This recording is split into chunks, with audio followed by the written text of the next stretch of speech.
This is Curtis Brown with Music Gods Magazine, and we have a guest today. He's a DJ. He goes by the name of DJ Big6. Big6, what's happening, man? Hey, what's going on, world? It's man, DJ Big6. Appreciate the Music God having me on. No doubt, no doubt. Man, who is Big6, and why the name Big6? Like, that's a cool name. I like the name. What's the origin though? Where'd it come from?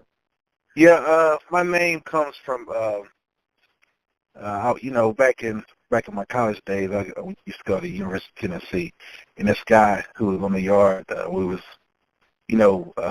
playing the dozens. Back in the day, we called it joning or, ranking on somebody. You know what I mean? He said, look at him looking like a big six. I was like, oh, big six. And I was like, man, I'm gonna keep that, man. I appreciate that. Nice. And that's a term, a domino term, and that's basically where it came from. We had the double sixes. But what I use it for, and my explanation as well, is my love for music is super heightened. I have a gift. I think I have a gift of telling you of if music is good or not. I have a certain ear, and it's a super sense, you know what I mean? It's almost like an additional sense, 5 senses, nice. Big six. Like a sixth sense, yes. Yeah. Nice. And I know there's another DJ named DJ Six Sense, you know what I mean? Okay. So I just had to, had to create my own brand. And shout out to him. What up, man? DJ Six. I don't know him or anything, but right.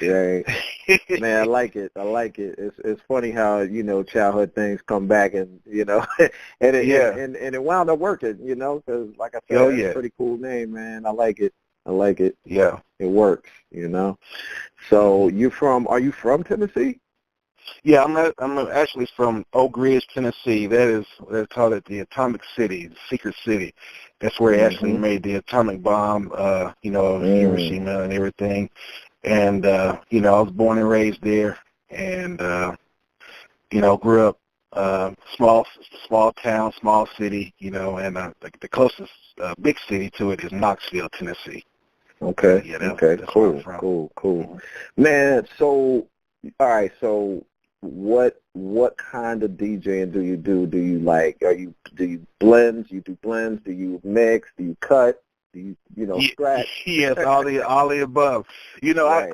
I started DJing where you had to carry the crates. You had to have the 12 crates. You had the turntables. You had all the equipment, the heavy equipment. You had to have a crew, but I didn't have a crew. I just had when I DJ'd with, for sororities and fraternities. A lot of the frat brothers would help, get all the equipment and everything. But, yeah, I come from the blend, the scratch, the back, done, the tricks and all that stuff, Nice. So Nice. What kind of music do you like spinning? I love my hip-hop. I love R&B. I like, pretty much all music. I've done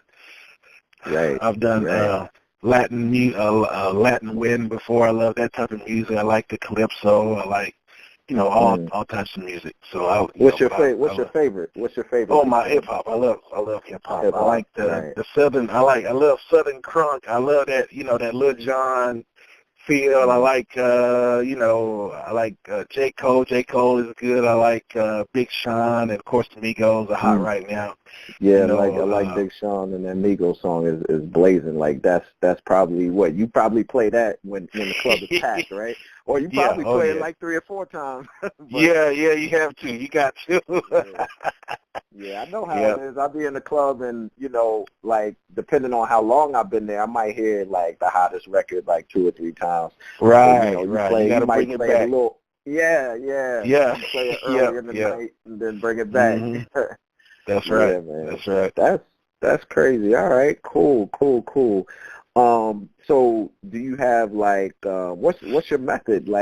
What inspires you to mix certain songs together? or blend? You Mm, know, how do you come up with your blends? that's a good question. I like the melody. I like the beat, and then I like the melody. I like, matching the two.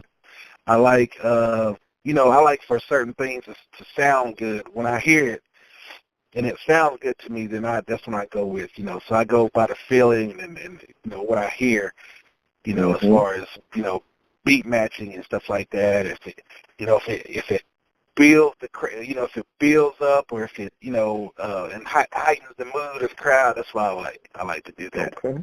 Nice, nice. And you have a pretty good following, man. Like, there's a lot of DJs out there. What is it about you that makes people, request you and listen to you? Like, what's different about Big 6?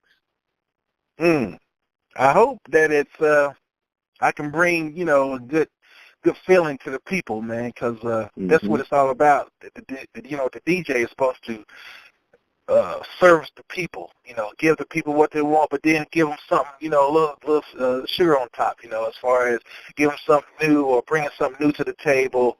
And but yeah, it's all about the people. You got to satisfy the people, give them what they want, give them something nice to hear.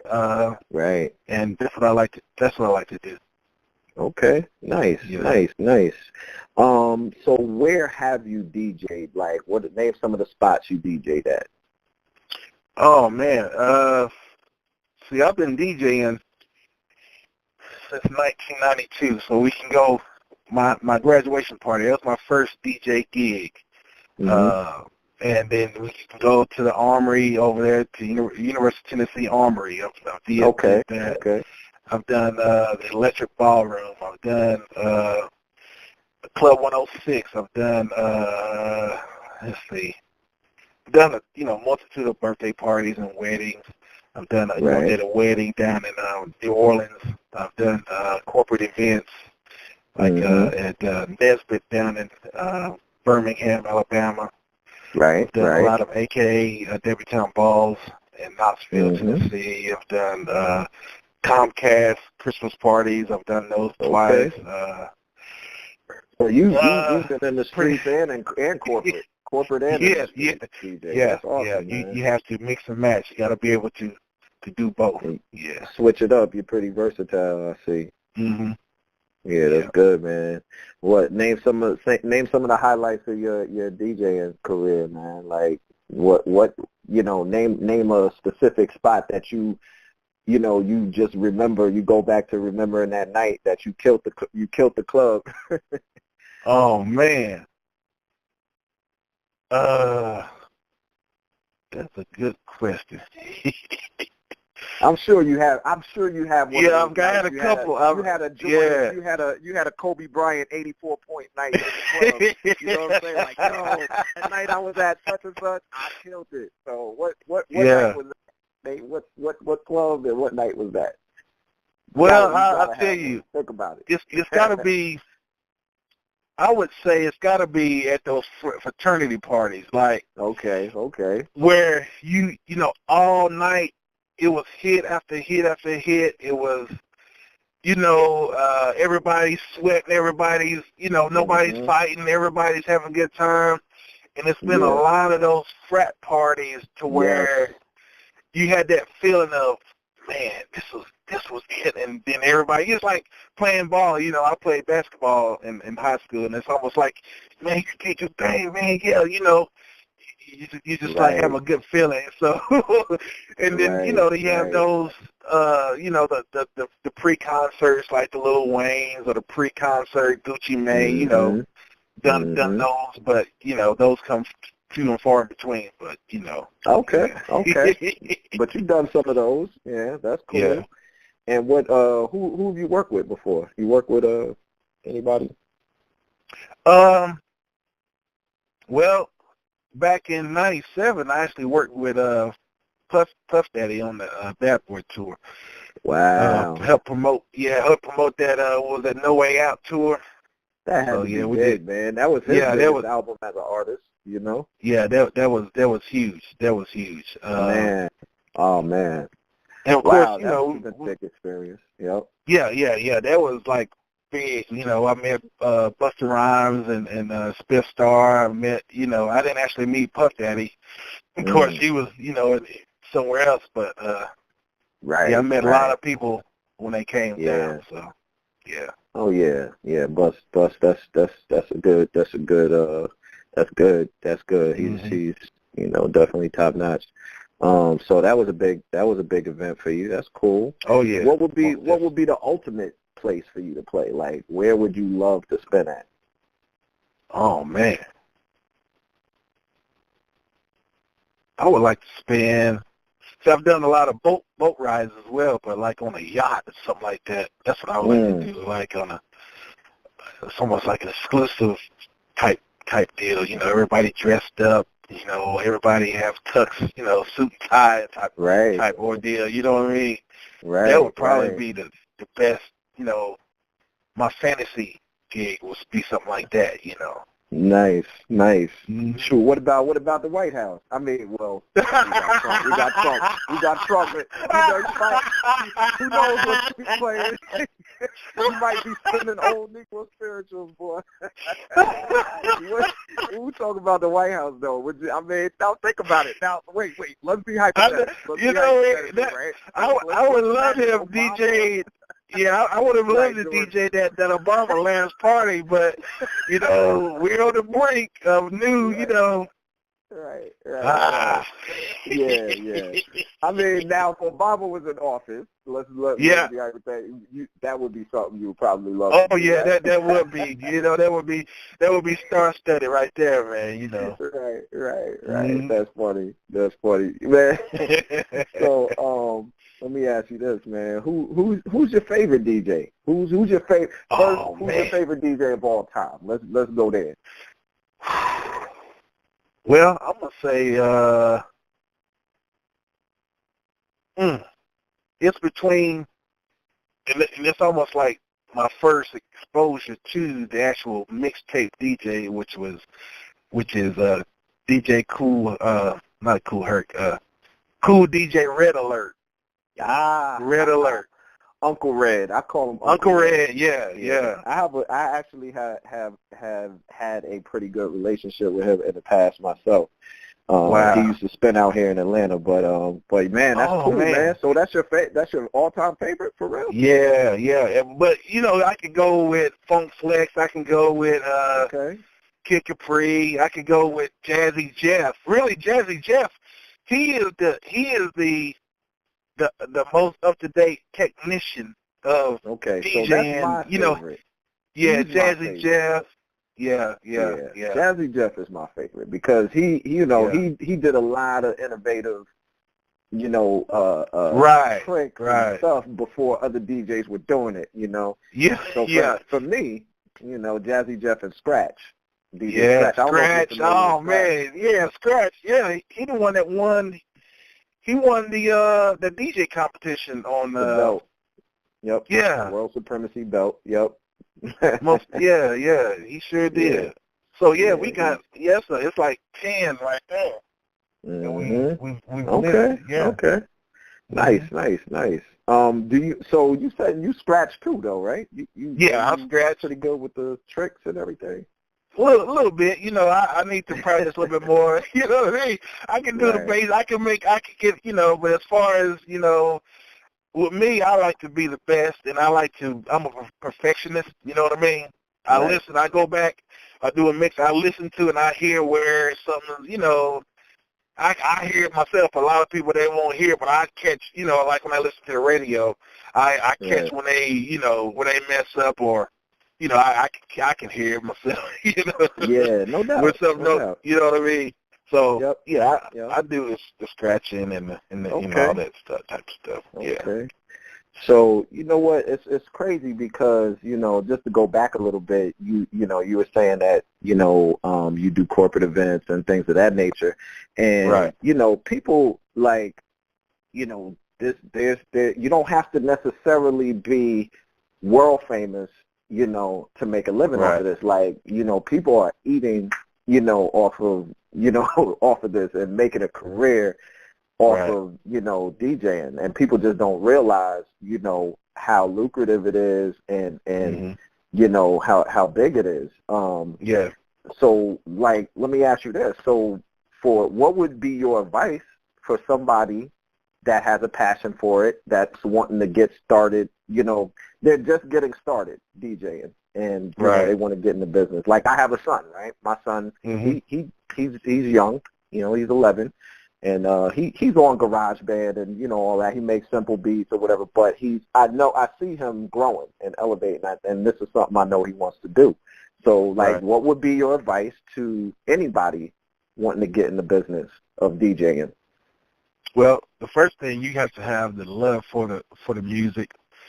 You really have to be able to or want to do it for no pay at all. That's I mean, if you can do something that you love to do and not even worry about getting paid, that is your passion right there. So if you don't let the money be your motivation to get into the business. And you have to study the music, know your music. You got to know, pretty much you got to know everything about the music, where it drops, where it builds.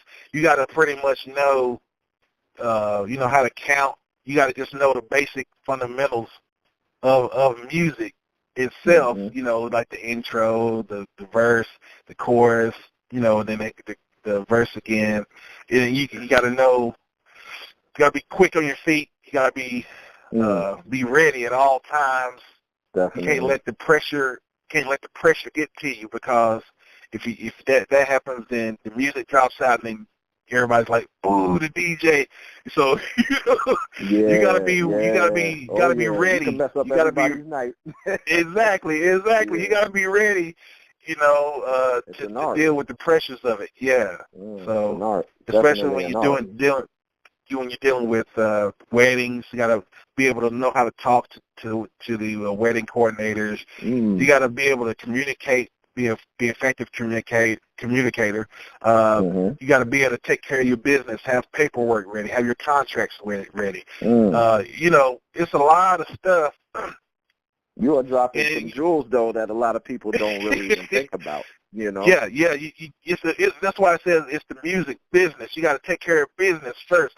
I understand that you may want to do for certain people. May do something for free. That's fine, but when you start climbing that ladder in anything, you start at the bottom, then you're steady, climb the ladder. You got to get your paperwork, got to, see what the going rate is for these different events. Just networking. That's basically what it is. It's networking. And then, of course, you got to practice your craft. You got to practice.